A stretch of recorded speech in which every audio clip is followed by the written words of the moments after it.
Aucun mot ne peut décrire, à quiconque ne l'a jamais vu, ce qu'est l'horreur. L'horreur. Marlon Brando, Colonel Kurtz dans Apocalypse Now. Du moins ce dont je me souviens. Mais les grandes lignes sont là. Les catastrophes, aussi énormes soient-elles, sont parfois l'œuvre des hommes et de leur haine. Et de la haine, il y en a eu à toute époque, la plus proche de nous étant évidemment la Seconde Guerre mondiale. Bon nombre de naufrages y ont eu lieu, les pertes humaines y sont énormes à tel point qu'on ne peut même plus vraiment les chiffrer. L'histoire que j'aimerais sortir de l'oubli le temps de quelques minutes en votre compagnie s'est déroulée à 4 km du port de Saint-Nazaire, dans l'estuaire de la Loire, le 17 juin 1940, à bord du transatlantique Lancastria. L'histoire du Lancastria commence en 1916 au chantier de William Beardmore de Glasgow en Écosse. La Henshaw Line y passe la commande de 2 paquebots transatlantiques. Le Tirrenia, qui deviendra donc plus tard le Lancastria, et le Cambronia.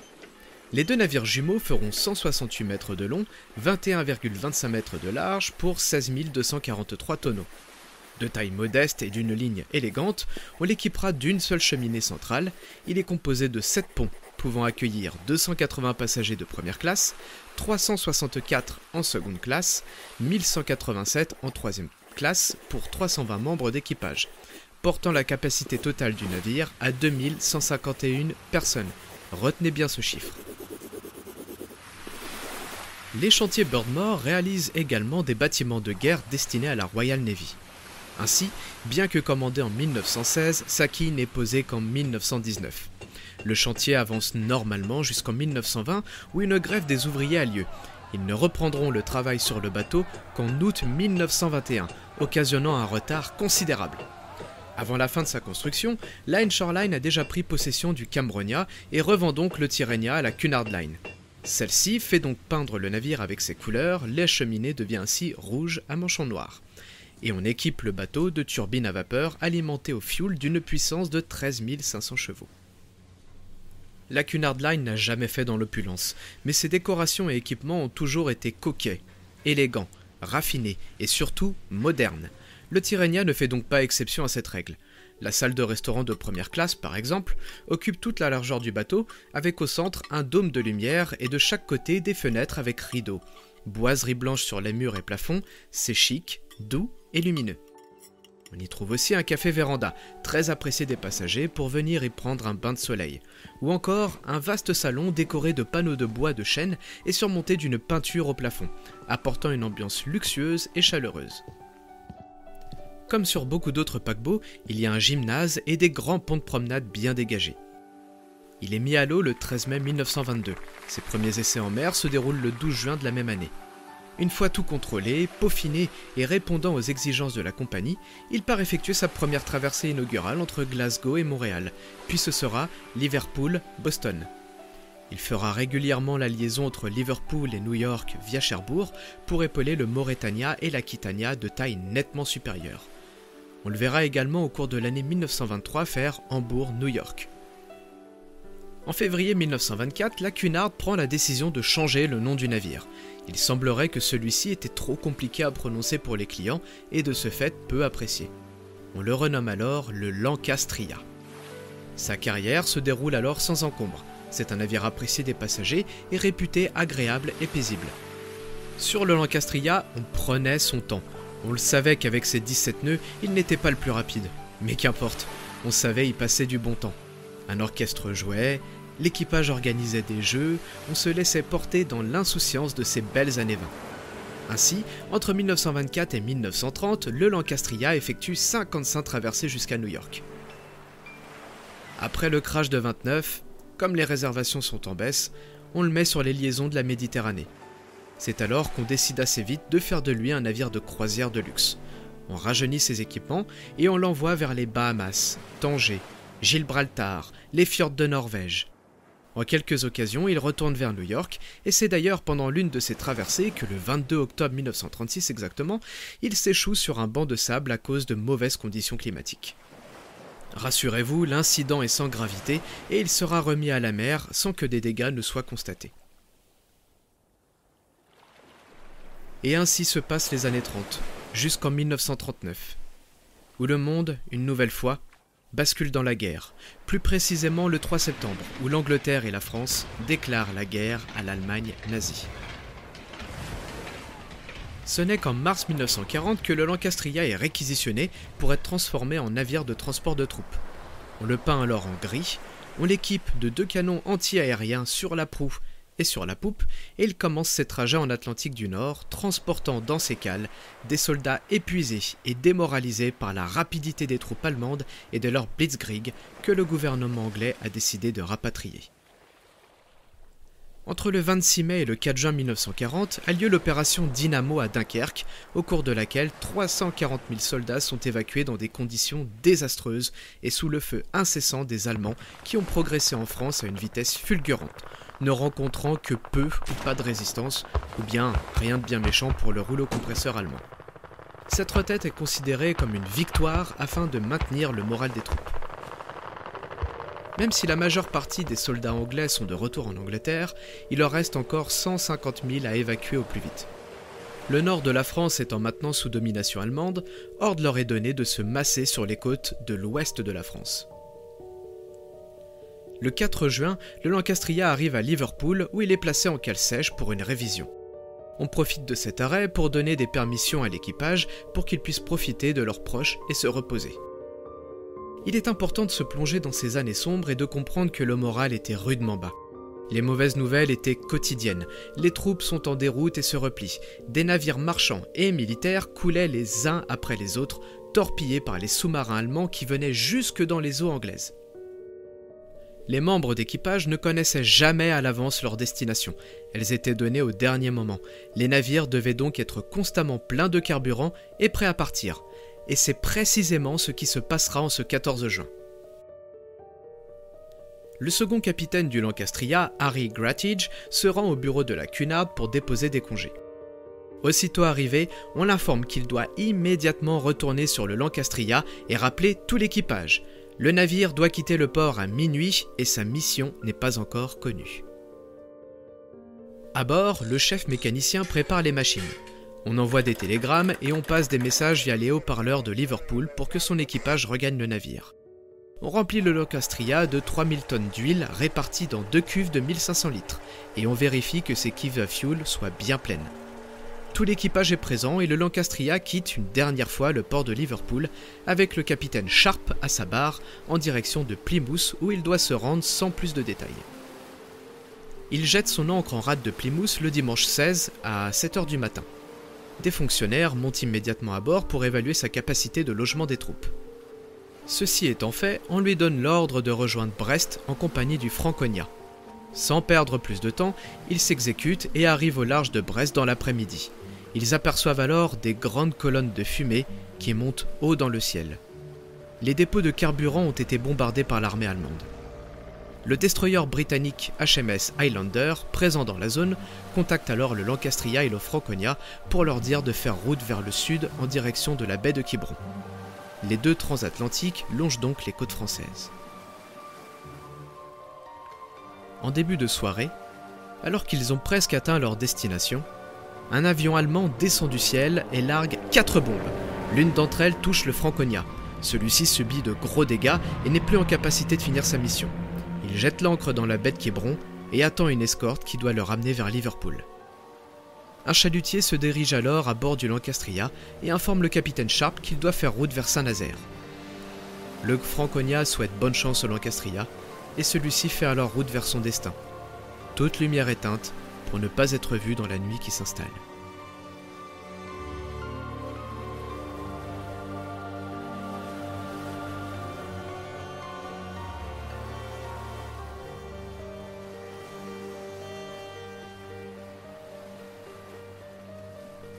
Vers 6h du matin, le 17 juin 1940, le Lancastria arrive en rade de Saint-Nazaire à l'estuaire de la Loire. Le navire pilote vient à sa rencontre. On lui conseille alors de rester ici au mouillage, car il est dangereux de trop s'approcher des côtes. La veille, le Wellington a été envoyé par le fond dans le golfe de Gascogne. Le Lancastria est alors à environ 4 km au large du port de Saint-Nazaire, et il n'est pas seul dans la zone. D'autres navires, commerciaux ou militaires, sont présents pour évacuer les troupes massées depuis plusieurs jours dans le port. L'évacuation a débuté la veille, des petits bateaux sont chargés d'effectuer les navettes entre le port et les navires au mouillage. L'état-major anglais estime qu'environ 40 000 hommes sont massés à Saint-Nazaire en attente d'être évacués. Ajoutez à cela les troupes canadiennes, tchécoslovaques et polonaises qui arrivent par camions entiers ainsi que des civils belges. Vous obtenez donc dans les rues de Saint-Nazaire une véritable débâcle. Des convois arrivent de partout, les véhicules sont abandonnés sur la route, formant des colonnes interminables de bouchons. Les soldats, devant se contenter du strict minimum pour embarquer sur les navires surchargés, abandonnent leurs cantines sur les trottoirs, dans le port, ou distribuent leurs quelques effets personnels aux badauds assistant à ce triste spectacle. La matinée est fraîche et ensoleillée. La mer promet d'être calme pour le retour. Il est aux alentours de 7h30 et les premières navettes chargées de soldats voguent en direction du Lancastria. Le second capitaine Grattage s'attelle alors à préparer le navire.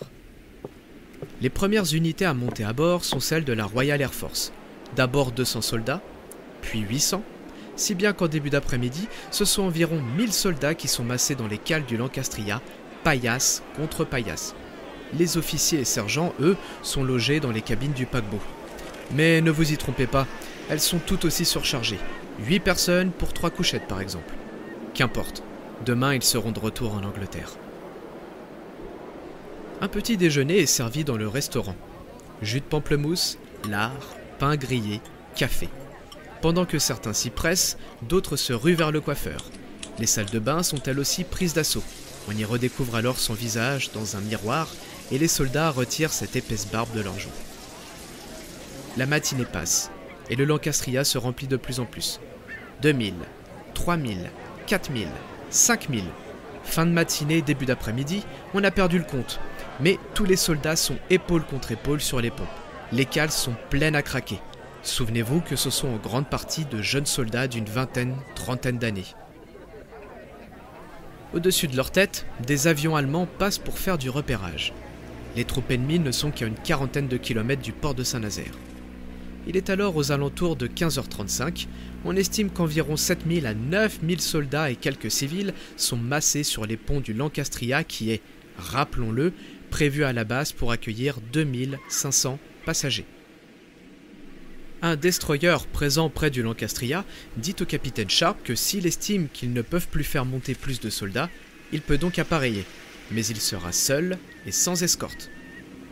La taille du Lancastria fait de lui une cible facile pour l'aviation allemande. 15h38. Le Lancastria s'apprête à partir quand un bruit d'avion en descente se fait entendre. Celui-ci largue 4 bombes entre eux et le Roncet, un autre navire marchand en mouillage à côté du Lancastria. Les bombes tombent à l'eau, envoyant des grandes gerbes d'eau. Néanmoins, l'une d'entre elles atteint le Roncet et soulève son pont. Celui-ci subit d'importants dégâts occasionnant des pertes humaines. Sur les ponts et dans les coursives du Lancastria, les quelques-uns en possession d'un gilet de sauvetage l'enfilent à la hâte lorsque la sirène d'un raid retentit.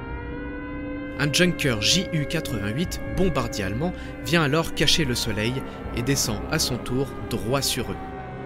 Ses soutes s'ouvrent et 4 bombes descendent à nouveau droit vers le Lancastria. Sur les ponts extérieurs, le temps se fige. Tout le monde retient son souffle et frissonne.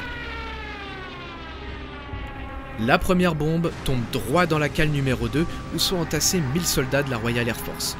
Une deuxième tombe à proximité de la cheminée. La troisième frappe une autre cale, explosant les réservoirs d'huile qui se déversent aussitôt dans la mer. La quatrième tombe à côté de la proue et éventre la coque du Lancastria qui commence immédiatement à s'incliner. Les haut-parleurs hurlent, la panique s'empare de tout le monde.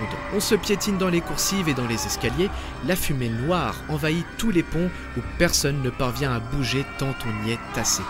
Un grand nombre de victimes est déjà à déplorer. Le capitaine en second, Grattage, ordonne la mise à l'eau des canaux immédiatement via un porte-voix. Le Lancastria gîte très vite sur tribord. Dans un élan désespéré, on tente alors de se répartir sur bâbord pour rééquilibrer le navire. On essaye de mettre un canot à l'eau, mais le Lancastria s'enfonce tellement vite qu'il chute à l'eau. En l'espace d'à peine 20 minutes, les 16 243 tonnes du navire se retournent et sombrent avec quelques marins accrochés à sa poupe et ses hélices. les autres baignant dans un bain d'huile et de mazout que l'aviation allemande tente d'incendier. Un soldat de la Royal Air Force présent dans la cale du pont E raconte: Il y eut un puissant bang et j'ai eu l'impression d'être projeté hors du pont. La cale devenait noire de fumée, c'était terrible. L'eau entrait en flot continu. La confusion s'installait parmi nous, il n'y avait aucune issue possible. Une personne réussit à retirer le panneau de cale et jetait des cordes pour que nous puissions nous hisser sur le pont. C'était la panique générale. Beaucoup se noyaient, emportés par les flots. J'ignore encore comment, mais je me suis retrouvé dans la mer. Je ne voyais plus rien du Lancastria. Je ne voyais plus que des hommes couverts de mazout. J'aperçus un canot de sauvetage retourné avec des hommes au-dessus. J'ai donc nagé jusqu'à ses compagnons de galère qui me semblaient blessés. Nous avons réussi à hisser quelques hommes dessus et nous les avons sécurisés avec des cordages. Malheureusement, de nombreux autres compères lâchaient prise et coulaient dans cette mer d'huile et nous étions incapables de les aider. Plus tard, nous avons été secourus par une petite embarcation française. Dieu merci.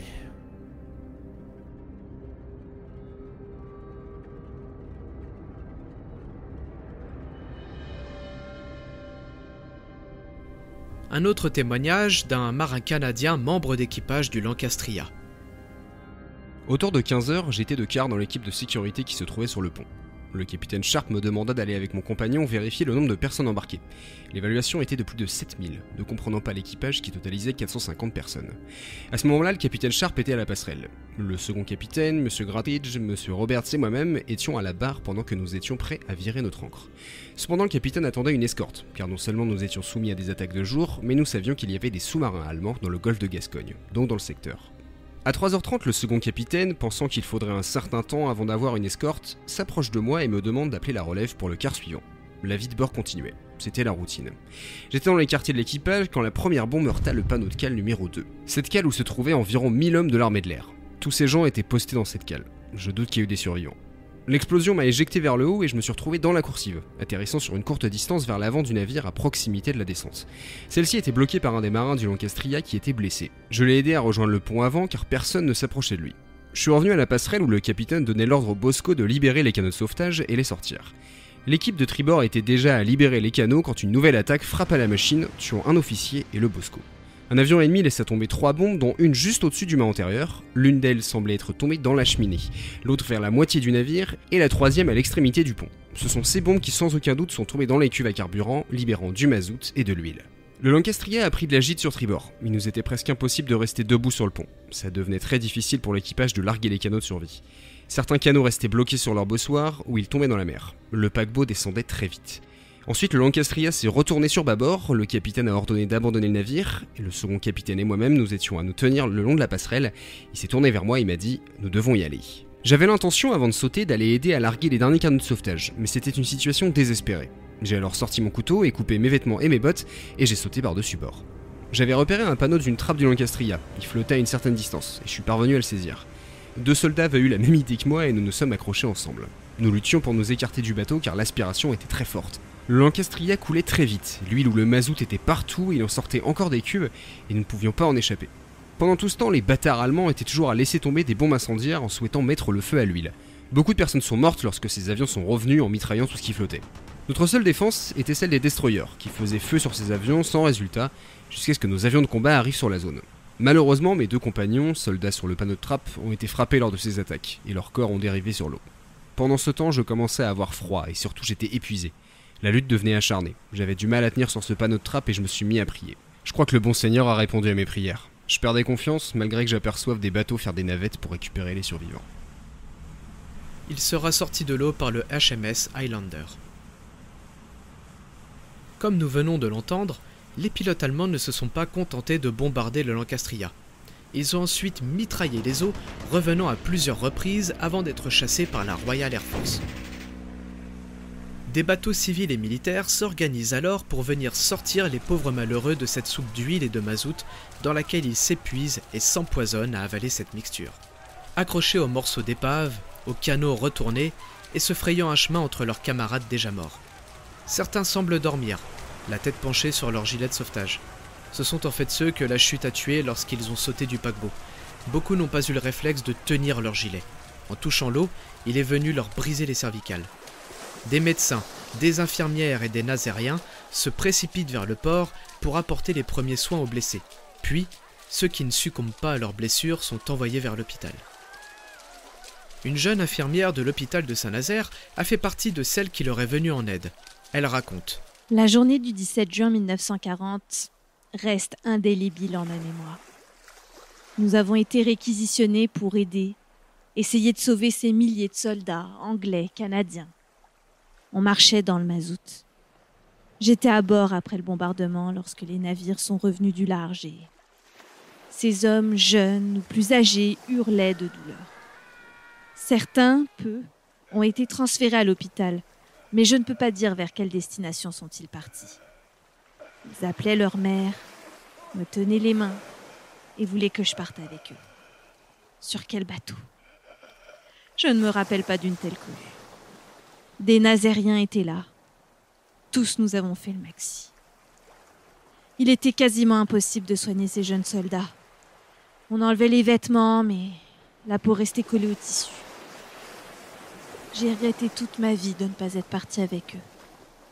Mais ma jeunesse et aussi la frayeur de l'abandon de ma famille, et puis me trouver ainsi dans l'hécatombe, voir ces mourants. Je n'étais pas préparée du tout à de tels drames sortant d'un milieu feutré. Je ne vais pas m'étendre sur les circonstances dramatiques de cette journée, sinon que le sifflement strident des Stukas faisait frissonner de peur tous les sauveteurs et militaires.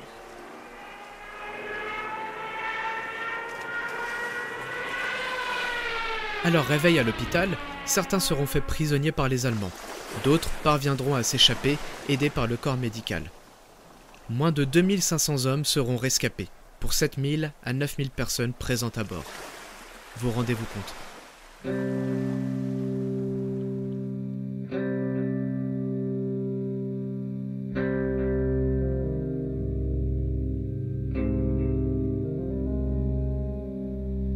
Dans les jours qui suivirent, les corps atteignirent petit à petit les côtes environnantes. Des corps mazoutés, démembrés, gonflés par leur séjour dans l'eau.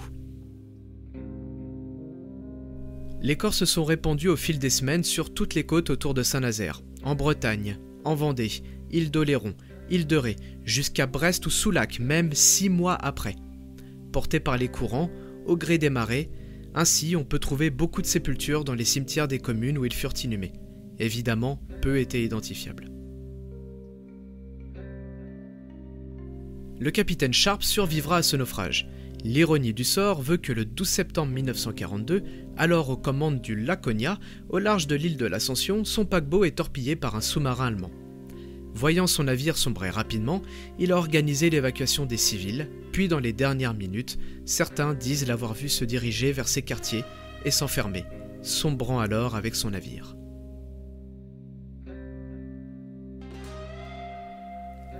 Comme moi, vous devez vous demander pourquoi ce drame reste autant confidentiel et si peu relaté. L'une des premières raisons est que Winston Churchill, en apprenant le naufrage, a tenu cette information secrète pour ne pas démoraliser davantage les troupes et les citoyens britanniques. Un article ne paraîtra dans la presse anglaise que bien plus tard, en parlant seulement de 2500 morts. Churchill lui-même, dans ses mémoires, avancera le nombre de 4000. Les documents du naufrage sont classés secret défense pour 100 ans. Il faudra donc attendre 2040 pour en apprendre davantage.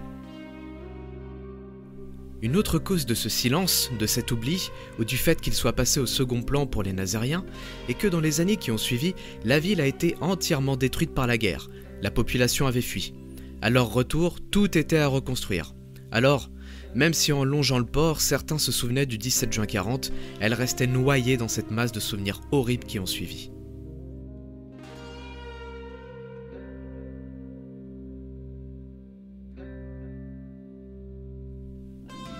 Et l'épave aujourd'hui ? Eh bien, depuis 2006 seulement, elle est considérée comme cimetière marin. Beaucoup de corps se trouvent encore dans l'épave. Une bouée portant son nom matérialise l'endroit. Elle repose par 25 mètres de fond, penchée sur bâbord, dans un état relativement bon compte tenu du fait qu'elle est balayée par des courants marins assez forts en cette sortie d'estuaire de la Loire. La passerelle et les ponts supérieurs ont disparu. On peut y voir des débuts de coursives, encombrés de tôles et de fragments divers. La visibilité y est très mauvaise. On y voit au mieux à 4 ou 5 mètres. À l'avant, on y voit encore son guindeau et le panneau de cale est grand ouvert, laissant notre vue se perdre dans le noir des entrailles du transatlantique. L'intérieur n'a jamais été exploré. Seuls les nombreux congres, dorades ou les bars qui l'habitent peuvent vous raconter ce qu'elle renferme. Pour les plus fervents aventuriers parmi vous, sachez que c'est une plongée dangereuse et périlleuse qui est soumise à une autorisation préfectorale. Mon récit est maintenant terminé. J'espère que celui-ci vous a plu et qu'aujourd'hui, en regardant l'Atlantique, vous penserez peut-être à ces plus de 4000 jeunes soldats qui ont perdu la vie le long de nos côtes, dont certains dorment à tout jamais au fond de leur beau Lancastria. J'aimerais terminer par un dernier témoignage, celui d'un jeune enfant au moment du naufrage qui a vu le Lancastria couler. Je suis né le 13 juin 1930 et venais d'avoir 10 ans quand j'ai assisté au naufrage du Lancastria. Orphelin, j'ai été recueilli par une famille de Pornichet et vivais à cette époque à la Villa Yvonnette, située avenue Bonne Source, en bordure de plage. Nous avions construit dans le jardin un abri de fortune avec des planches et des fagots. Lorsque nous entendions l'aviation allemande, nous sortions sur le balcon pour nous informer et éventuellement courir nous mettre à l'abri. En ce début du mois de juin 1940, une vingtaine de bateaux, paquebots et Liberty Ships étaient ancrés depuis plusieurs jours entre le phare du Charpentier et l'île du Pilier. Ils étaient tous dans l'attente de l'embarquement des soldats anglais. Le 17 juin 1940, en début d'après-midi, entendant les avions ennemis, nous sommes sortis sur le balcon et avons aperçu 2 navires. L'un très au large, à hauteur du phare de la Banche. Bombardés de toutes parts, ils disparaissaient derrière des gerbes d'écume causées par des bombes, et c'est un vrai miracle qu'il n'ait pas été coulé. Le second, le Lancastria, se trouvait entre le phare du Charpentier et celui du Pilier. Il a coulé en une vingtaine de minutes. Cette image reste gravée dans ma mémoire. Cette image de la poupe du bateau et de son hélice émergeant de l'eau. Une dizaine de jours plus tard, ma nourrice, mademoiselle Malnoé, aperçut des points noirs sur l'eau. Elle prit sa longue vue et se rendit compte qu'il s'agissait malheureusement de cadavres. Pendant longtemps, les corps mazoutés arrivèrent sur le rivage. Ils étaient identifiés grâce à leurs plaques militaires. Je me souviens pas avoir vu de civils. Tous les matins, le père Binet arpentait la plage avec son tombereau entre Bonne Source et Saint-Marguerite et chargeait les corps. Lorsque plus tard les Allemands arrivèrent, ils se promenaient sur la plage. Certains retournaient les corps avec leurs pieds chaussés de bottes et riaient. Je n'étais qu'un enfant, mais pourtant je garde en mémoire l'image de la poupe et de l'hélice du Lancastria en train de sombrer.